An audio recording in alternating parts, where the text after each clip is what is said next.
ಕಚೇರಿಯಿಂದ ಜಿಲ್ಲಾಧಿಕಾರಿ ಕಚೇರಿಯಿಂದ ಪರಿಹಾರಕ್ಕಾಗಿ ಒತ್ತಾಯ ಮಾಡಿದ್ದಾರೆ. ನಮ್ಮೆಲ್ಲ ಶಾಸಕರು ಕೂಡ ಈಗಾಗಲೇ ಜಿಲ್ಲಾಧಿಕಾರಿಯವರಿಗೂ ವಿನಂತಿಸಿದ್ದಾರೆ, ಅದೇ ರೀತಿಯಲ್ಲಿ ಸರ್ಕಾರಕ್ಕೂ ಮನವಿ ಮಾಡಿದ್ದಾರೆ. ಇದೇ ಪರಿಸ್ಥಿತಿ ಮುಂದುವರಿದರೆ ಖಂಡಿತವಾಗಿಯೂ ಇದು ಒಳ್ಳೆಯ ಬೆಳವಣಿಗೆ ಅಲ್ಲ.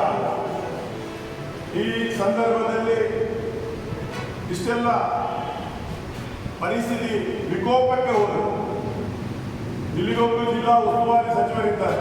ಅವರು ಎಷ್ಟಕ್ಕೆ ಸೀಮಿತ ಅಂತ ಹೇಳಿದ್ರೆ ಧ್ವಜಾರೋಹಣ ಮಾಡಲಿಕ್ಕೆ ಮತ್ತೆ ಅಂಗನವಾಡಿ ಉದ್ಘಾಟನೆ ಮಾಡಲಿಕ್ಕೆ ಸೀಮಿತ ಆಗಿದೆ. ಇಂತಹ ಪರಿಸ್ಥಿತಿ ಏನಾದರೂ ಇಲ್ಲಿ ಮಳೆ ಹಾಗೆ ಬಂದರೆ ಬೆಂಗಳೂರಲ್ಲಿ ಪತ್ರಿಕಾಗೋಷ್ಠಿ ಮಾಡಿ ಒತ್ತಾಯ ಮಾಡ್ತಾರೆ.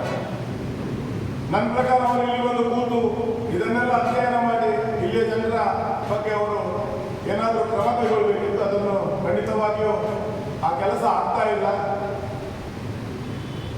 ನಾನು ಮಾನ್ಯ ಜಿಲ್ಲಾ ಉಸ್ತುವಾರಿ ಸಚಿವರಲ್ಲಿ ವಿನಂತಿ ಮಾಡ್ತಾ ಇದ್ದೇನೆ, ಇನ್ನಾದರೂ ಎಚ್ಚೆತ್ತುಕೊಂಡು ಒಂದು ಸಮಗ್ರವಾದ ಪ್ರಗತಿ ಪರಿಶೀಲನಾ ಜಿಲ್ಲಾಧಿಕಾರಿಯ ಶಾಸಕರ ಸಮ್ಮುಖದಲ್ಲಿ ಮಾಡಿ ಇಲ್ಲಿಯ ಹಾನಿಯ ಬಗ್ಗೆ ಸರ್ಕಾರದಿಂದ ಏನು ಮಂಜೂರು ಮಾಡಿ ಕೊಡಬೇಕು ಅದನ್ನು ತಮ್ಮ ಕರ್ತವ್ಯ ಅದನ್ನು ಮಾಡಿಕೊಡ್ಬೇಕಂತ ಈ ಸಂದರ್ಭದಲ್ಲಿ ಮಾನ್ಯ ಉಸ್ತುವಾರಿ ಸಚಿವರಲ್ಲಿ ನಾನು ವಿನಂತಿ ಮಾಡ್ತಾ ಇದ್ದೇನೆ.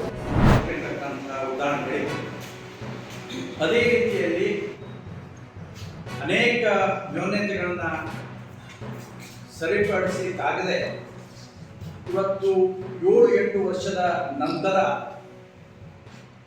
ಪರಿಷ್ಕರಣೆ ಮಾಡಿರ್ತಕ್ಕಂಥ 28% ಇರ್ತಕ್ಕಂಥ ಸ್ಲ್ಯಾಬನ್ನು 18ಕ್ಕೆ ಇಳಿಸಿರ್ತಕ್ಕಂಥದ್ದು, 18ಕ್ಕೆ ಇರ್ತಕ್ಕಂತಹ ಏನು ಪರಿಷ್ಕರಣೆಯನ್ನ 5%ಕ್ಕೆ ತಂದಿರ್ತಕ್ಕಂಥದ್ದು ನಾವೆಲ್ಲರೂ ಕೂಡ ಸ್ವಾಗತವನ್ನು ಮಾಡ್ತಾ ಇದ್ದೇವೆ.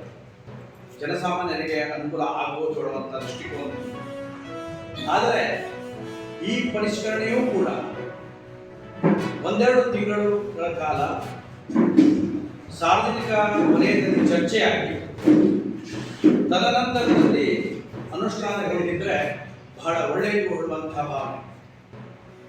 ಕಾರಣ ಈ ಪರಿಷ್ಕೃತ GST ಸ್ಲ್ಯಾಬ್ಗಳಿಂದ ದೊಡ್ಡ ವ್ಯಾಕ್ಯೂಮ್ ಸೃಷ್ಟಿಯಾಗಿರ್ತಕ್ಕಂಥದ್ದು. ಅನೇಕ ರಾಜ್ಯ ಸರ್ಕಾರ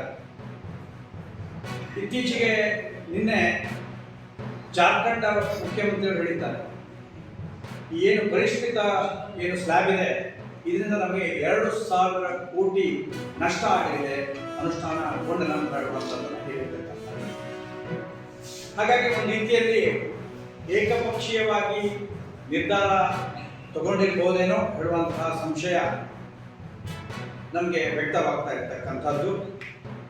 ಇವತ್ತು GST ಮಂಡಳಿಯವರು ರಾಜ್ಯಕ್ಕೆ ಆಗುವಂತಹ ತುಟ್ಟಿ ಭತ್ಯೆಯನ್ನು ತುಂಬಿಕೊಡ್ತಕ್ಕಂಥ ಯಾವುದೇ ನಿಖರವಾದ ಯೋಜನೆ ಪ್ರಸ್ತಾಪವಾಗಿಲ್ಲ ಹೇಳುವಂತಹದ್ದು ಸ್ಪಷ್ಟವಾಗಿ ನಾನು ಮಾಧ್ಯಮದ ಮುಖಾಂತರ ತಿಳಿದುಕೊಂಡಿರ್ತಕ್ಕಂಥದ್ದು. ಹಾಗಾಗಿ